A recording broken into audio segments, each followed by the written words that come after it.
Sud Radio 10h midi, Valérie Expert. Et c'est avec un immense plaisir que tous les vendredis, nous retrouvons notre libraire préféré, Gérard Collard. Bonjour, Bonjour libraire madame. à Saint-Maur, La Griffe Noire. Ravi de vous retrouver avec une nouvelle sélection de livres. Alors, on commence par quoi ? Alors, c'est vrai que c'est un peu triste en ce moment, enfin les gens, les informations et tout. Donc, je vous ai sauvé une sorte de médicament, Oui. c'est-à-dire un anti-stress, Ça, c'est un bien anti, vendu, voilà, ça, c'est, qui fait sourire les neurones, qui vous repeint le cerveau en rose. Ça s'appelle Mon frère ce zéro de Colin Thibert, c'est chez Héloïse d'Ormesson. Et Ouais. alors, absolument. Je me suis fait avoir par ce bouquin. C'est l'histoire de les tontons flingueurs, mais version loser 21e siècle, vous voyez. Donc, il y en a un qui s'appelle Canard. Il y a un espèce de type qui a 50 ans, qui a des dreadlocks. Il s'est fait virer par sa femme parce qu'il vivait à ses crochets, qu'elle avait plus de fric. Donc, voilà. Et puis, il y a un autre. Alors, lui, c'est le plus honnête. Et il a un truc pour gagner beaucoup d'argent sans faire de casse, sans rien.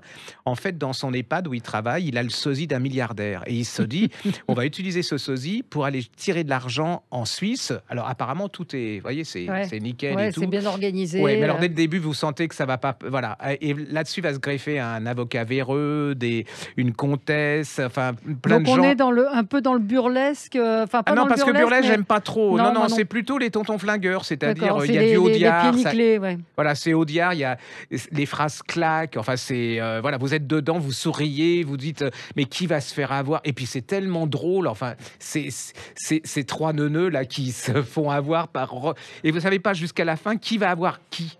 Et donc, et puis alors il y a le pauvre type là, le sosie qui est là, il est au milieu et Il tout. comprend pas. Non, c'est absolument génial. Allez-y, Donc franchement, ça devait être remboursé par la Sécu. Comment ça s'appelle? Alors ça Redites le s'appelle nom. Mon frère ce zéro de Colin Thibert, c'est chez Héloïse d'Ormesson. Alors merci parce que Ouais. il y a tellement peu de romans qui soient Bon. drôles Ah ouais, non, et c'est qui nous sûr. changent les idées. J'ai essayé de vous en trouver un toutes les semaines pour vous Pour pour nous remonter un peu le moral. Ouais, parce que là il y a un moment, moi je peux plus. Hein. J'en suis à regarder sur Sister les mamans, donc c'est pour vous dire. Alors que j'en ai Ça rien à va foutre. pas du tout. Ah oui, non, ça va pas du tout. Alors j'ai peut-être un truc pour vous. Alors on peut pas dire que ce soit hilarant, mais c'est un livre qui vous, c'est ce que j'appelle les livres couettes. Vous savez, ces livres dans lesquels vous rentrez et vous avez l'impression d'être dans une sorte de bulle. C'est Modern Love. Vous savez, c'est cette chronique du New York Times. Ah mais oui, absolument. Qui a donné lieu à une série. Et là, ce sont ces histoires vraies. En fait, c'est un journaliste qui a eu l'idée de demander une contribution, en gros, à ceux qui avaient envie de raconter leur histoire d'amour. Alors, c'est l'amour au sens large. Ça peut être la rencontre, ça peut être la rupture, ça peut être une histoire d'amour avec un enfant. Et on s'attache aux personnages. C'est super bien écrit. C'est des petites histoires qui font... C'est comme des nouvelles. C'est des petites nouvelles, voilà, qui font Mais c'est 3-4 vrai pages. C'est des histoires vraies. Chacun a raconté son histoire. Alors, il y a des... Mais même quand c'est des histoires qui finissent pas forcément bien, les personnages sont touchants, c'est drôle, et puis c'est addictif, quoi. C'est-à-dire que vous tournez les pages, et quand on a un livre comme celui-là, on le lâche pas. Je l'ai pas lu, mais la couverture est belle. Elle en est plus. belle, oui, c'est une raquette de ping-pong Oui, c'est ça. rouge avec une petite table, une petite balle de ping-pong sur un fond bleu. Donc c'est paru chez Phébus. L'auteur s'appelle Daniel Jones. Enfin, c'est pas vraiment l'auteur, c'est le journaliste qui a mis en place ça. Mais franchement, vous plongez dedans. Je peux vous dire que parce que c'est vraiment la Modern Love, c'est cet amour moderne. Donc il y a beaucoup effectivement des réseaux sociaux, de la différence d'âge, des nouveaux comportements des jeunes, mais il y a aussi un deuil. C'est super bien fait. Et puis On va aller voir. C'est une histoire d'amour. Et franchement, vous allez, voilà, c'est beau, c'est bien. Et le sous-titre, c'est L'amour n'a jamais été aussi vivant. Donc ça s'appelle Modern Love et c'est chez Phébus et c'est un vrai bonheur de lecture. Alors moi, vous savez, on avait adoré ce bouquin quand il était paru en gros. Il vient de paraître en poche de Sébastien Spitzer, Le cœur battant du monde, en livre de absolument. poche. C'est absolument... Alors là, vous avez Spitzer, c'est un des plus meilleurs écrivains français. Il est relativement modeste, hein, c'est pas le genre qu'on voit partout. Voilà. L'histoire, c'est l'histoire d'une jeune femme qui sa vie commence par une catastrophe. On est au temps de la révolution industrielle en Irlande. Son mari, il meurt et donc elle part, parce qu'ils sont très pauvres en Irlande, elle va se retrouver, à Londres, pendant cette révolution industrielle. Et puis, elle est dans une gare, elle a un malaise, quelque chose, et puis il y a un docteur qui s'appelle Engels, savez, comme le Ouais, copain de ouais, Karl. ouais. Et il lui dit, est-ce que vous voulez pas recueillir un jeune enfant, là, un jeune bébé, en contrepartie, où vous donnera un peu d'argent et tout. Et elle va tomber complètement, c'est comme son enfant qu'elle n'a pas eu avec son mari. Elle va même jusqu'à se prostituer pour donner de l'argent pour gagner de l'argent, pour en plus le nourrir et tout. Et vous allez découvrir que c'est le fils caché d'un monsieur très connu qui adore les autres en général, mais pas en particulier. C'est Karl Marx. Et là, il va vous plonger dans la vie quotidienne de Karl Marx, de Génial. Engels, de cette Ouais, femme. ouais, c'est super. Toute la révolution industrielle, les pauvres, les femmes, comment elles sont exploitées. C'est une saga, vous êtes dedans, vous ne lâchez plus du tout. Et puis ce gamin va grandir, vous allez voir ce qui va devenir. C'est bon, je sais pas parce qu'on me Ouais, dit non. que je résume. Non, mais il faut voilà. pas. Mais c'est une plongée dans le quotidien de Ouais, Karl Marx et et- c'est pas du tout.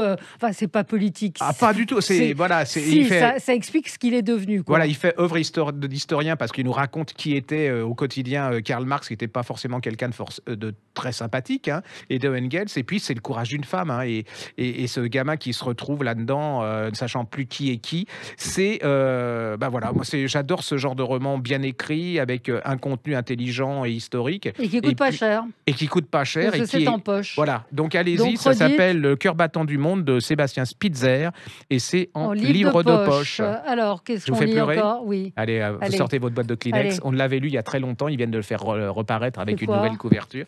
C'est Jojo Moyes, Avant Ah, toi, oui. aux éditions Hauteville Ça, Poche. c'était formidable. Ouais. Alors, c'est vrai que si vous êtes Ouais. très intello, proustien, et que vous ne supportez pas les choses. Voilà, Mais bon. c'est bien écrit. Mais nous, on s'en fout, c'est bien écrit, c'est bien construit. C'est du- l'histoire d'une jeune femme, elle a une Ouais. vingtaine d'années. Elle est au chômage. Et donc, il faut absolument qu'elle mange. Et puis, d'un autre côté, vous avez un jeune homme avec une famille très bourgeoise, avec de l'argent et tout. Alors, lui, il a une vie d'aventurier, Ouais, jusqu'au jour où il a un accident, il devient hémiplégique. Il ne supporte plus cette vie et il veut se suicider. Et on engage cette jeune femme en disant, vous avez 6 mois pour le sauver du suicide. Et c'est comment cette jeune femme et puis ce jeune homme vont... je ne vous dis pas comment ça va finir. Il est tétraplégique, Voilà. pas hémiplégique. Ouais. Mais bon, Je donc dis hémiplégique. Ah oui, oui. donc paralysé, c'est complètement voilà. paralysé. Et donc, c'est comment cette jeune femme va essayer. Oui, alors, qui- elle se met en colère. Des Ouais. fois, elle le remue. Lui, il lui raconte sa vie, elle aussi. Et vous allez voir comment ils vont tomber amoureux l'un de l'autre.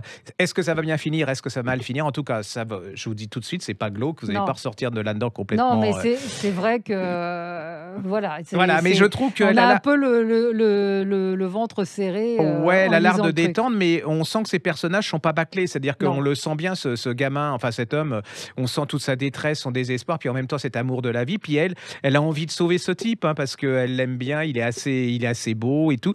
Voilà, moi j'ai passé un bon moment. Ça s'appelle Ouais. Avant toi de Jojo Moyes et c'est chez Hauteville Poche. Hauteville Poche. Ouais. D'accord. Donc c'est poche, c'est pas cher. Non, c'est pas quoi cher. là-bas? Ah, on peut se refaire peur. Oui. Allez, on peut se faire peur aussi. Robin Cook, c'est le spécialiste Ah oui, ouais, très bien. des polars et des romans médicaux. Il a écrit Pandémie chez Livre de Poche. Oui, ça s'est Et alors, reparu. ça, Oui, ça, c'est- Alors, on est à c'est- New York. Il y a une jeune femme qui est malade, qui meurt. Et puis, on va se rendre compte que ça va s'accumuler. Et puis, il y a un inspecteur qui va... il faut trouver qu'est-ce qui se passe. Alors, vous allez voir, c'est tout un suspense génial. Mais alors, sur aussi comment on manipule, vous savez, génétiquement et tout, comment ces manipulateurs peuvent pas être forcément sympathiques. Alors, même moi qui, en pandémie, je me dis, j'ai pas envie de vivre ça, je me suis fait complètement avoir. Ouais. Et une fois vous êtes embringué là-dedans, vous ne le lâchez plus. Et vous allez voir, la fin est pas mal fichue du tout. Ouais, je peux faire une petite piqûre sur le livre de Joël Goron que j'ai fini Oui. par finir, qui s'appelle Trop jeune pour être vieille. Elle est venue cette semaine en parler sur Sud Radio. Franchement, là, c'est un remède. Rien que la couverture jaune pétante, c'est un remède à la morosité. Vous allez rire, vous allez apprendre des choses. Ça s'adresse plutôt aux femmes de plus de 50 ans. Mais il y a des petits tests dedans. Est-ce que votre mari, faites évaluer votre mari. Est-ce qu'il est, vous diriez qu'il est mou, moche. Il y a plein de trucs très drôles. Elle fait tous les avantages à être vieille, puis tous les inconvénients, mais il y a quand même des avantages. Et elle emploie le mot de vieille, les nouvelles vieilles. Et c'est très drôle. Elle parle des rapports avec les enfants, les petits-enfants, la sexualité, les fuites urinaires, la ménopause. Donc il y a plein de choses, toujours abordées avec humour et sérieux. Elle parle des choses, comme vous dites souvent, elle parle de choses graves avec légèreté. Et puis elle fait partie de cette génération qui n'a pas peur d'assumer sa Bah non, vieillesse, elle parce a qu'il y a des nouvelles 77 générations ans, qui elle a se disent... 77 ans. Ouais. Et Et on a l'impression maintenant maintenant que l'âge vieillesse, ça n'existe plus, qu'on va rester jeune tout le temps et que c'est pour les autres, alors que j'aime beaucoup cette génération qui assume. Et le livre est chez De Noël.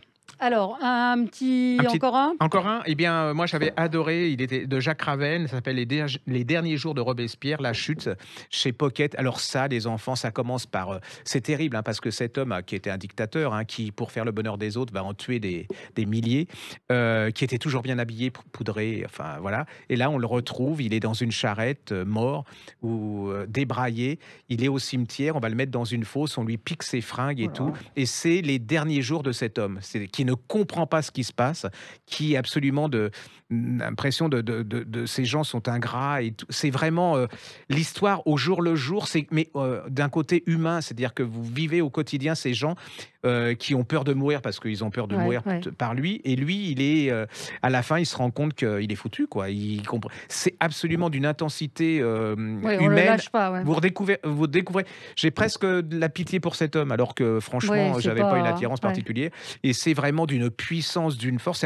Pour moi, c'est un des meilleurs romans historiques de l'année dernière qui vient de reparaître en pocket. En pocket, donc allez-y, hein, les livres de poche. Ah oui, ne le loupez. Là, on vous a fait quand même un best-of en livre de poche. De pas mal de choses dans des genres très différents. J'en profite aussi pour reparler d'un coup de gueule qu'a eu un de mes invités cette semaine sur la fermeture d'un certain nombre de librairies. On parle beaucoup des restaurants, etc. Mais Gibert Jeune qui va fermer, c'est vrai que c'est une tragédie. Donc il faut aider vos libraires. Les gens s'en rendent pas compte, mais il faut absolument y aller, quoi, parce qu'il y a les petites librairies, ils sont vraiment au niveau trésorerie, au bout du bout, et que là, ça devient dramatique, quoi. Et c'est ce qu'on dit, les conséquences vont commencer à apparaître maintenant. Après le déconfinement, ça va aller sur plusieurs années où les gens pourront pas s'attirer. Donc leur avenir est entre vos mains, quoi. Donc allez acheter ces livres chez votre libraire. Prenez des poches si vous n'avez pas les moyens. Ça vaut 5-6 €. Vous allez retrouver toutes les références sur le site de la Griffe Noire, sur le blog de Sud Radio également. Réécoutez l'émission en replay, mais c'est important leur avenir est entre vos mains, hein, c'est le moment de le dire. Et ben voilà, on a fait un bon tour de table avec plein de bonnes choses à lire. Et puis le Jojo Moyes, allez-y. Oui. L'autre, le premier, rappelez-le, Colin Thibert. Mon frère, ce zéro, c'est chez Liseur de Maison. Et puis Modern Love, vous allez adorer toutes ces histoires d'amour qui sont racontées par des jeunes, des moins jeunes. C'est formidable, moi j'ai adoré. Merci Gérard, on se retrouve la semaine prochaine. Bonne lecture. À bientôt.